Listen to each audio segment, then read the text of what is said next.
Good afternoon, guys, and welcome to the podcast from California. I have Dennis Procopio, and he is founder of Man Up Life Coaching, elite life coaching for men. And he's going to talk to us all about how he helps clients to level up their game, especially for men, and especially in terms of the emotional and spiritual components. I'm really happy to have him and to discuss his work. And this is a sponsored episode, and welcome, Dennis. Welcome. Hey, thank you. I really appreciate it. So you're Dr. Chris Liu, is that correct? Yes, yeah. Everybody calls me Chris for the podcast. Yes. Okay, so I'll Yeah. drop the formalities and I'll just call you Chris here. Okay, but respect. So I'm a 54-year-old guy who started my journey on the East Coast. I'm originally from Philadelphia, graduated high school and college in New York, and lived a bunch of different places. I always joke and say that my life is just a book waiting to be written because it's been a crazy ride. But I ended up here in San Diego, California, and I created a business called Man Up Life Coaching. And it was created because I was recognizing that even though I had the identity of an artist, which is what I had been doing in college, I was an art major at Cooper Union, which was a big deal. I was an art teacher. Somewhere along the way, I started recognizing I don't think this is what my legacy is going to be. And I had a moment that was crossroads where I had to ask myself, do I go down with the ship, or do I admit this is no longer me and I have to do something else? And I imagine that a lot of your entrepreneurs come to that same sort of crossroads. Yeah. Your scenario that you're describing was me in September 18th, 2008, when Lehman Brothers was collapsing. And I was like, I can't be a doctor anymore. I just couldn't do it. It wasn't me. And like, it was just, but yeah, that's the avatar that we're talking about. Yeah. Yeah, that's interesting. Just out of curiosity, I don't want to mean to pry. I am a life coach, so I'm curious about people. So what were you doing as a doctor? Were you a physician?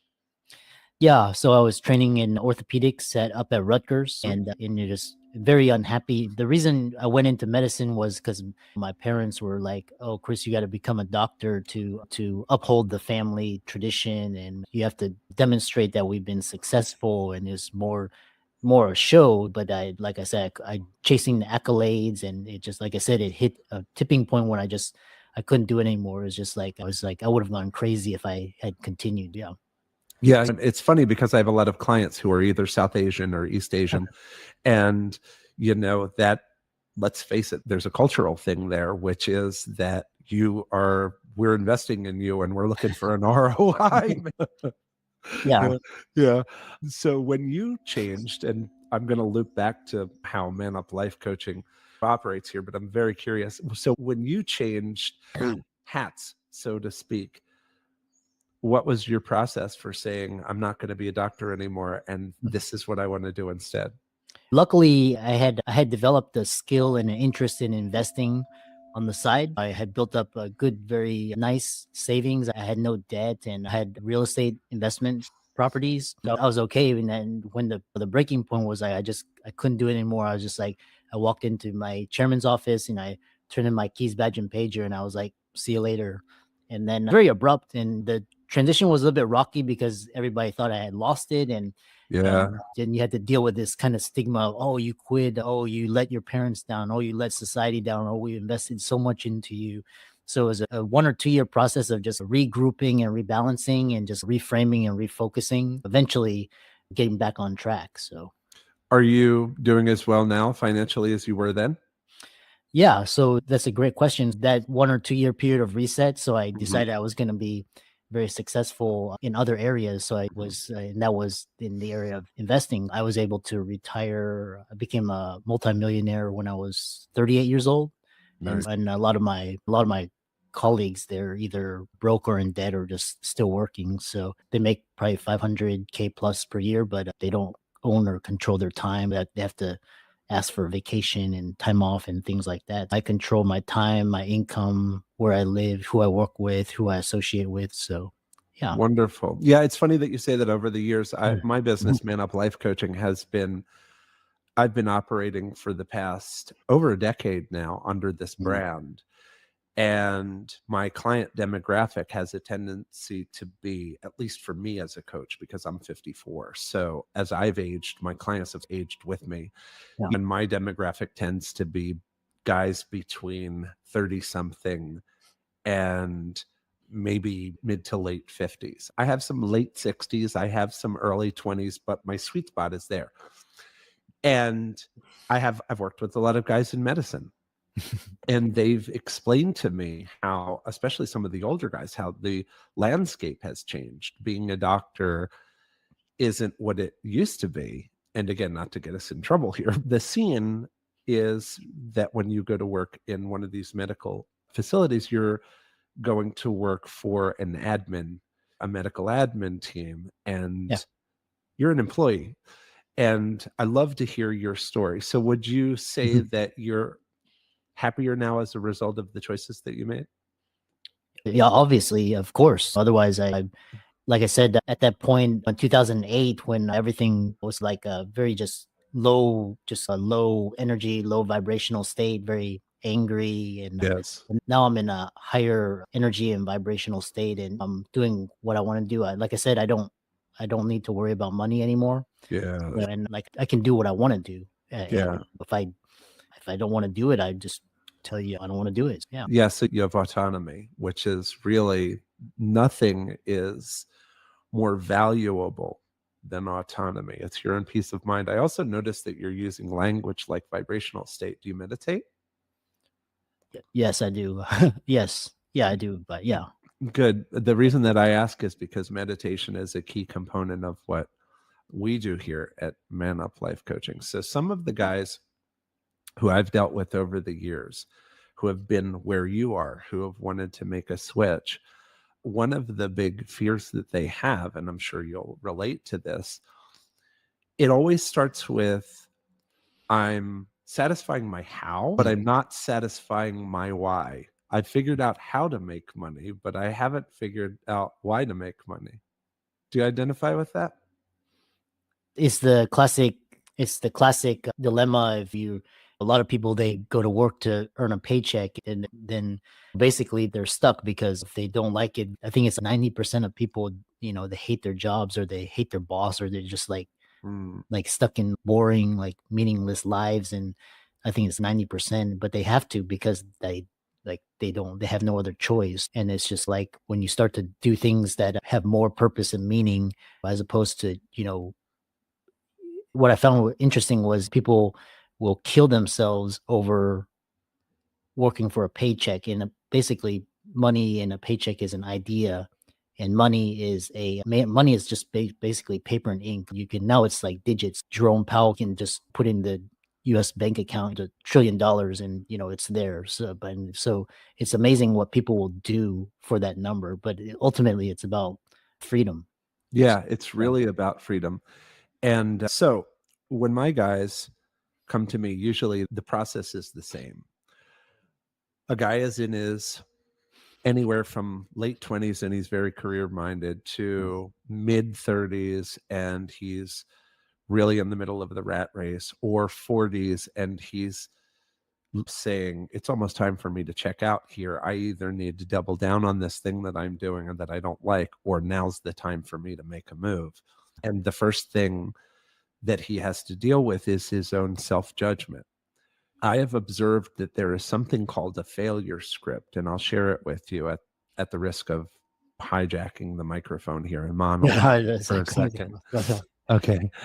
I find that guys read off of a failure script when they take the following steps. One, they start out being very self judging.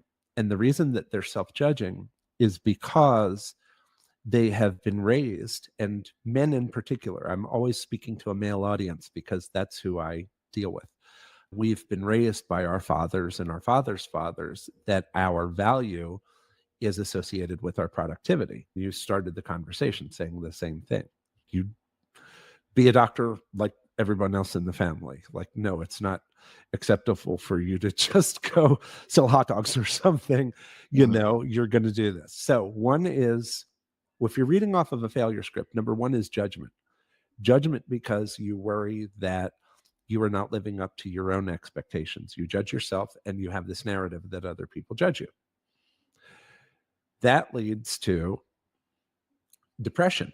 Now, it's interesting because when you're constantly judging yourself, you will find yourself responding in one of two ways. Rage, you will send it, and that is not socially received well. Or two, you'll bottle it up until you can't take it anymore. Like you. Here's my pager, here's my badge, here's my white coat, I'm out. Quit, take this job and shove it. So what happens with the guy who swallows his rage is that it manifests as depression. I once heard someone say very accurately that depression is rage internalized. So he becomes lethargic. He lacks drive, he lacks motivation, he lacks curiosity, he lacks interest, he's bitter, and he's just trying to tell everybody it's fine, and he has classic nice guy syndrome. Yeah. That leads to three, a lack of confidence. When you're walking around like a tight fist, you've just got your walls up and your shell and you're dying inside, but you can't figure out how to get unstuck. You're not in a place where you feel loose and like you're willing to take risks, so you lack confidence. And that actually leads to four, risk avoidance. Because you lack confidence, you start taking the path of least resistance and you start just doing the very bare minimum that you need to do to get through life. And that leads to being stuck. You're stagnated. And it's usually when a guy is stagnated like this and he doesn't have the wherewithal to do what you did and stand in the face of your imagined oppressor and say, I'm not taking this anymore, I'm changing gears. He'll come to someone like myself who offers a service that says, I'll be your mentor, let me help you, let me handhold you, and let's walk through this. Now, check this out. This is what's really interesting. All of your guys who think that they want money as the solution to their unhappiness dilemma, money is great. I have money. I love it. I like having options. But what I really have is peace. And the peace comes from something that you wouldn't think is available to you prior to making the money, which is a lot of us are looking for validation and we don't know where to find it. Yeah. Yeah. Interesting. Yeah. So instead of judgment, which was step one on my little list, step one for my guys is you need to learn how to be your own source of validation. Now, where do guys go for artificial validation? They go to dopamine traps. They go to doom scrolling. They go to pornography. They go to dating sites or apps. They go to chasing women around. They go to anything that gets them compliments or makes people praise them in some way. But in reality, what they need is they need to validate themselves. So a way that we do that in coaching is we literally self-validate. I'll have my clients sit in front of a mirror for 20 minutes and say, you're the man. You're awesome. You're so cool. You're the guy. You're happy. You're healthy. You are wealthy. You are strong. You are lean. You are fit. And after a session like that, you come away motivated because validation leads to motivation. If you're a good teacher, you know that. You don't instruct a student, you validate them and they'll figure it out on their own. Yeah. Interesting. You feel me on that, right? It's interesting. So then my question for you is, in this day and age when like that men, they come to you, right? And then they're struggling with all of these problems. Like, what is your step or your framework or process to help get them out of these issues? They usually have a script going on that says, I can't. That's the reason that guys are afraid to take chances. They're afraid to take risks because they don't believe that they can. So by working with a mentor who validates them and says, you can do anything, I believe in you, and who insists that they see themselves through your eyes, what they're doing is they're essentially fathering their inner child. They're healing a father wound there, and they're replacing a narrative that, instead of hearing in the background of their mind, you're not good enough. And so they're completely self-conscious and they're not even present because they're constantly seeing themselves through this like selfie cam view, if you understand what I mean. Yeah. They're like looking at themselves with the selfie stick, and they're so aware of how they're perceived by other people or by imaginary people that they're not present. So one of the things I have them do is I have them get comfortable with receiving validation. For instance, you're a handsome, brave, educated, smart guy who made a ton of money. That's freaking awesome. You know what I mean? You have to remind yourself of that all the time. Otherwise, your brain goes and it starts picking out all the bad stuff. So one is validation. Validation leads to motivation. You find yourself motivated. When I see my clients get motivated, the next thing I have them do is I have them stack good habits. Let's get your exercise under control. Let's make sure that your health and fitness are there, because you're not going to feel good about yourself if you're skinny fat or if you're weak or whatever. So my guys respond very well to exercise. Diet. Let's make sure that your diet is sensible. Personal organization. A lot of my guys are very disorganized because they're smart, and smart people have trouble with organization, believe it or not. Yeah. So I have to reteach guys how to use a calendar. Just use a calendar and get stuff done. What else do we do? A big one is, no matter where you come from spiritually, I have guys who are Jewish, I have guys who are Christian, I have guys who are Buddhist, Taoist, Zoroastrian, forget it, all over the map. Muslim, I don't care how you imagine a higher power. If you think that there is something, an intellect that is greater than your own intellect that you borrow from, then pound for pound, there is no exercise better than meditating, so that you can be still in that space and that you can know what being present with that intelligence is. And I've seen studies. My guys, we play chess, we play Go or Weiqi, and we do tactics puzzles, or in Go is used Japanese language, so you would say sumigo for tactics puzzles. When we do tactics puzzles, guys get stuck at a certain level, they go and they meditate, they come back, and then they crush the puzzles that they were just struggling with. Oh, wow. What does this tell you? It tells you that meditation is not only to make you feel good, meditation is actually a cache cleanser for your engineer brain. Yeah. So some of the things we focus on, again, we focus on exercise, diet, personal organization, meditation, changing your narrative. How many times does a guy go throughout the day and say, oh, I just missed that turn, I'm an idiot? Right? Oh, what's going wrong now? My dryer isn't drying. What the hell is going on? There's so much negativity throughout the day. And so I train my guys to recognize how many times a day you're either overtly or covertly judging, and to replace that with positive language. Now, over the course of a year, if I work with that guy, you will see that he will become motivated to take more risks. And the risks that he takes will create change. And change is where opportunity happens. And guys are afraid of change, but they want the opportunity. Do you feel me on that? Yeah. And what was interesting was I was listening to Scott Galloway. He's got some very interesting ideas. He's a professor at NYU, and I think he's got a podcast called Prof G or what. But he's talking about this day and age where the masculinity, the modern male, is basically got decimated by, and I hate to say it, but it got decimated by feminism, and men don't know their place. You can't approach a woman. You have to be careful of harassment. You can't speak your mind. You have to be like politically correct. Things like, so what I don't know, this is like a social cultural I'm problem. with you. I'm listening. Come Yeah. on. Yeah. So the question is essentially, basically, you're saying speak to that.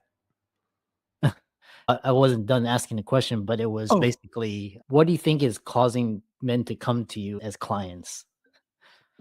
I understand your Right. question. Okay. Sorry if I stepped on you there.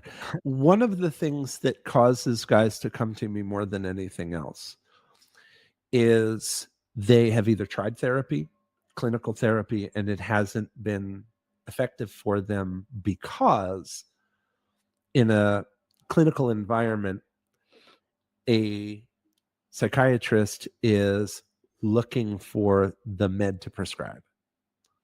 So they're asking themselves, is this BPD? Is this bipolar? Is this ADHD? What am I looking at here? And what's the med that theoretically addresses that problem? Now, if you are someone who deals with those clinical issues, then you're in the right place. But there is a large swath of men who aren't clinically diagnosable as bipolar or ADHD, or if they are, that's not their main issue. Their main issue is a combination of kind of what you said. One, they might have struggles with their own masculine identity and Mm, understanding what their social role is. And another might just be not understanding how to be at peace within themselves without even necessarily making it a gender issue. And that's where I, as a coach, have to thread the needle between the super macho, knuckle dragging troglodyte on one side and the super spiritual guy who floats out of his sandals on the other side. And I have to play the middle. When men come to Man Up Life coaching, it's because they are looking for a male mentor. mm, They are looking for someone who let's reverse it. If a woman goes to a male gynecologist, he might academically understand the lay of the land. But if she says, I have ovarian cramps, he can't say, oh, yeah, those hurt. I understand that. He mm, doesn't have the apparatus. He's well intentioned, but let's face it, right? So when men come to a male coach, it's because they're looking for the kind of mentorship that is historically, let's say, Morpheus and Neo from the Matrix, or mm, Obi-Wan or Yoda and Luke. Or even if you go back to these sort of Zen parables of the master and the student, there's a dynamic there that has been there long before the concept of psychology, which was only born in Harvard in 1978 or 1878, rather, as an offshoot of its philosophy department. It was a wacky idea at the time. mm, So, men, to answer your question, are looking for mentorship. Why? Because men learn by following other male role models. mm, That's how we learn. And in this day and age, I think it's becoming challenging to find appropriate male role models because masculinity honestly is under fire. There's no two ways about it because we don't serve the same functions that we used to serve, mm. Interesting. right? We used to serve the provider protector role, and we're in a version of society now where that's not necessarily the case. And so we're being forced to be more empathetic, and we don't really understand what that is. Yeah. The other question I have for you is what, because you talked about these narratives, and how about the some portion of the guests, they're not of the mainstream, like they feel like they're an outsider. For example, if you're a Black, Hispanic, or Asian, and then you've been discriminated against, how do you deal with that type of? And then you have this, they feel like the need to overcompensate by achieving, and they find that's not getting them. What's going on there? Yeah, I get that. So I have clients who are not all of my clients are white guys. Let's just put it that way. So I have clients who are Indian. I have clients who are Korean, Chinese, and Indian, North Indian, South Indian, Muslim, Hindu, whatever the case may be. And they end up in America either on a visa or they're first or second generation, but they recognize that they're perceived differently. The Yeah. Korean American kid who's raised in the Midwest, who's thinks of himself as just a bro, but is also hyper aware of the fact that he's Asian to his white friends, is necessarily going to be dealing with stereotypes, right? So Mm. he doesn't want to be the Korean who's bad at math. The black guy doesn't want to be the black guy who can't dance. Like me, I'm a Jewish Italian who doesn't want to. What do you mean you're bad at accounting? You're Jewish. So there are all of these stereotypes that I think that we have to deal with. And thankfully, as men, when you really do find good friends, just like when you're in the military, your friends will break your balls, man. They'll give you shit, but they'll love you at the end of the day for Mm. who you are. And Interesting. I think it's those male relationships that matter more than anything. And if you're in your head about being othered, that's a you thing that you're projecting a lot of times that your friends Mm. aren't necessarily projecting. The thing that you think makes you stand out in a bad way makes you stand out as cool to them. Interesting. I've Yeah. learned, I've heard this from a lot of different guys. Now, like I said, as a Jewish Italian male, can I speak for the African American experience? No. Yeah. Can I speak for what it is to be Indian, Asian? No. But I can speak for what it is to work with clients who, on my watch, have discovered the thing that I thought made me an outsider is actually the thing that makes me cool. And I can tell you, my son, Mm. Bennett, who's 14 years old, he is born with achondroplasia dwarfism, which you Mm. know what that is.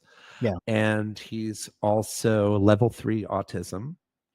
And he's a redhead. So he's a ginger kid. So he's a triple threat. He is as not normal, quote unquote, as you get. He's short. He's got some perception or just processing challenges. And he looks different in lots of ways. As his father, I haven't walked around scowling at other people, Mm. expecting them to be insensitive to him, nor am I like, oh, I got to get this kid into Harvard to compensate for his obvious challenges. Dude's not going to Harvard. He's not playing professional basketball. He's not going to be a roofer with that white skin and red hair. We just have to recognize that there are differences, and the game that we play, man, the game that we play is brotherly love. Love Mm. yourself, love your brother. You know what I mean? Interesting. I like that perspective. And then what about boundaries? Because a lot of men struggle with boundaries. They come from, just for example, being, you mentioned the nice guy or not being able to say no. And how do you help men draw healthy boundaries? Men draw boundaries as a rule. That is what we do. This Mm. is my yard. Good fences make good neighbors. The wife says, "What's wrong?" And you say, "Nothing, I'm fine." And she says, "No, I can tell something's wrong." And you say, "Get out of my head. If I wanted to tell you something, I'd tell you. Leave me alone." Men are very good at drawing boundaries. I don't think that's an issue. We have a tendency to want to make walls rather than bridges. So, with guys who might have nice guy syndrome, however, if they are accommodators, yeah, Mm. and if they aren't comfortable drawing boundaries, then I just look at it like a deal. I say, you have no obligation in a relationship to do anything for anyone else. Everything is a negotiation. For example, in my relationship with my wife, Yeah. she's a lawyer, she negotiates well. And if she says, I expect you to do A, B, C, or D, I expect you to take out the trash, I'll say, I don't think that I inherently am responsible for taking out the trash because I'm male, but I'm willing to take out the trash. What do you got? All right, then you take out the trash and I'll do the dishes. Okay, deal. Can I send you an email that says you sign off on this, that you stipulate to this arrangement? So, the best way, in my observation, and this is what I coach, is if you are a guy who has challenges setting up firm boundaries, there's 3 rules you follow. before you speak, is it true? Is it necessary? And is it kind? Right? Is it true? Hey, you overstepped a little bit and I'm not mad at you, but I'd like to delineate a boundary here. If the other person has a problem, that's them. That's a them problem. That's not a you problem. Two, is it necessary? It's clearly necessary. You're not respecting the boundaries. So now I have to politely but authoritatively ask if we can fix this dynamic. And then three, is it kind? I think you've gotten enough of a soundbite from me by now to get a sense that I'm a guy who's kind, although my kindness isn't ever taken for weakness because I'm Italian. We negotiate. You like your knees. Deals. Yeah. So I think that answers your question. Yeah. Yeah. And so talk about some of the results that you've seen and then how can people find you? It was really interesting conversation. Yeah, man, I've really enjoyed talking to you. Honestly, you remind me, if I could be real with you, remind me of clients that I have. And you strike me as somebody I'd love to get to know better. So if some of the experiences that I've had, I work with guys who tend to be not just profit driven, but success driven. And I tried to make that statement because I have guys who are, despite the fact that my prices are almost embarrassingly low, I keep them low because I want to make sure that I can help the people who need the help. I want to get the guys who haven't maybe made it yet, but I also have the guys who are, like you say, double and triple digit millionaires. No billionaires yet, but I'm getting there. I'm still scaling. I'm not done. But the guys who I work with have in common that they have a before and after. The before is that they're in survival mode and they're trying to get to the next level. Survival mode for them either means that they aren't making the money they want to make, they aren't in the relationship that they want to be in, they aren't the father they want to be, they are stressed out and they're just not present with their wife or kids. They have a tough time sleeping at night because they're just super stressed and there's no amount of money. I can't tell you the dudes I've talked off of the ledge who have money in the bank and were ready to just delete themselves because of their stress levels. Wow. So it's a thing. Wow. So a before and an after for me is not that I make people rich necessarily. It's that I make people confront their truth, like you've done in your own life, which is why I love talking to you. Yeah. Confront your own truth, follow that path, be willing to deal with your own self-doubt, be willing to deal with others' doubt, stay the course, make moves that eventually lead to small successes, build on those successes so that you go from survival mode to maintenance mode, which is when you're maintaining some of the programming that I've given you or one of my coaches has given you. And then creative mode, which is trippy, is when, and you know what this feels like, I'm sure, when your investment into your creative endeavors takes its own life, and instead of you pushing it along, it starts pulling you along. It has its own energy. It just has its own, like you say, it has its own vibration. It has its own current. And so my job is to get guys from survival mode into maintenance mode using this coaching, and then finally into creative mode, where they are optimally creative and living the life that they truly are able to live while they're young enough to do it and to really enjoy being alive so that they don't look back and say woulda, coulda, shoulda. So that's me in a sort of a little sum up nutshell. Yeah. Really fascinating. We have actually one question from the audience, and so they're asking, because a lot of your clients are success driven, and what do you do with clients so everything they've been chasing either could be a relationship or status or a job title or income, and they all at the end of it they're like, it was all meaningless. What happens then? Yeah, that's a bummer, isn't it? So your life isn't over. So if I have a client who comes to me and says, I did all of the things that you're supposed to do and I'm unhappy, I married the girl that my family approved of and now we're miserable, I had kids and we don't have the greatest relationship, I made a bunch of money or I went down a particular avenue and I have golden handcuffs. Yeah, I make money, but I hate my job. I hate my life. Mhm. It's over, game over. Well, it's not game over. It's not game over because you're still alive and you're typing the question in right now. You're still looking for an answer. Mm. I didn't share this because it seemed beyond the scope of this call, but I come from a pretty nasty background. I'm someone who should be dead. Wow. And yeah, I'm a survivor of some significant trauma. So there was a time in my life in my 30s and even into my 40s where I felt that my life was done. Any chances that I had were over. And there's a line that I read in a book by Tim Robbins. The book is Still Life with Woodpecker. And there's a line in it where he says, it's never too late to have a happy childhood. Wow.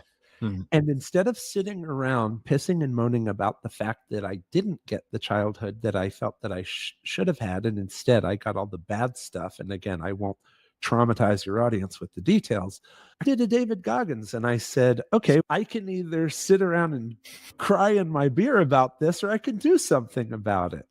Yeah. When guys come to me and say, Dennis, I'm ready to have a happy life, I say, LFG, man, let's go. Yeah. Interesting. And there's Wow. a process, there is a protocol. And after, like I say, after more than 10 years under this brand, I very cheekily guarantee that if you take this ride, you get what you're looking for. Yeah. How can people reach out to you? And actually, we already, and then so yeah, really fascinating conversation. And I encourage the audience and listeners to check out Dennis's website and his email, and sign up for a call and see if this message resonates with you. And it was really fascinating podcast / coaching session. So thanks again, and keep up the great work. Hey, man, Chris, listen, I just want to end on this note. I really appreciate that you have such an awesome audience. If my message hit anyone today, either in the brain or the heart, in the brain, it should have been, hey, dude, you're a good guy and you can do anything you put your mind to. And if you're frustrated because you don't understand how to make the plan to make that happen, there really are people out here that can help you who aren't just trying to get you to pay them for some BS snake oil. There really are good coaches. Consider humbling yourself and working with a coach. And in the heart, I just want to send the message, we're a family. Men are brothers, and the glue that holds my business together is brotherly love. I love every single one of my clients. I love every single one of your listeners. I'm not a hippie, but I do. I love my bros. So keep fighting the good fight out there. And if you need somebody to talk to and you think I might be the guy, come see me at manuplifecoaching.com. Awesome. Thanks so much. And I really enjoyed talking with you. I enjoyed talking with you too. Thanks so much.